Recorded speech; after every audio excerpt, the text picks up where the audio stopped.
नमस्कार बंधुरा आमी आपनादेर सबार प्रिय अनिंदिता आज आपनादेर साथे शेयर करब महाशिवरात्रि स्पेशल साबु माखार रेसिपि। এই সাবু মাখা অনেকেই অনেকভাবে বানিয়ে থাকে, কিন্তু আমি কিভাবে বানাই সেটাই আমি আপনাদের সাথে শেয়ার করব। তো চলুন শুরু করি। তো সবার প্রথম সাবু মাখা বানাবার জন্য আমি এই গুড়ের 5টা বাতাসা নিয়ে নিয়েছি আর একটা কলা নিয়ে নিয়েছি। এখন এগুলিকে আমি হাতের সাহায্যে এইভাবে এটিকে আমি মেখে নেব।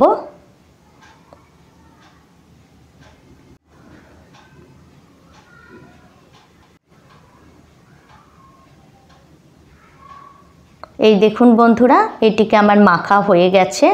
এখন এই পর্যায়ে আমি এর মধ্যে অ্যাড করব 1 টেবিল স্পুন মিষ্টি দই। এটিকেও আমি মিক্স করে নেব। তারপর আমি এর মধ্যে অ্যাড করব 2টো প্যারা। প্যারাগুলিকেও আমি হাতের সাহায্যে এইভাবে ভেঙে এর সাথে আমি মিক্স করে নেব। এইভাবে সাবু মাখা বানালে আমি গ্যারেন্টি দিয়ে বলছি এর স্বাদ আপনারা কোনোদিনই ভুলবেন না। অবশ্যই আপনারা এইভাবে সাবু মাখার রেসিপিটি ট্রাই করবেন, আর ট্রাই করলে ফিডব্যাক আমার সাথে শেয়ার করবেন। এখন এগুলিকে মাখা হয়ে গেছে। এখন আমি এর মধ্যে অ্যাড করব নারকেল কুচি, আমসত্ত্ব কুচি আর খেজুর কুচি। সঙ্গে সঙ্গেই আমি এর মধ্যে অ্যাড করব 1 কাপ সাবু। আমি ছোট দানার সাবু নিয়েছি। ছোট দানার সাবুটিকে আমি ভালো করে ওয়াশ করে 1 ঘন্টা ভিজিয়ে রেখে দিয়েছিলাম। তারপর জল ছড়িয়ে এটিকে আমি ইউজ করছি। আর অ্যাড করব হাফ কাপের মতো দুধ।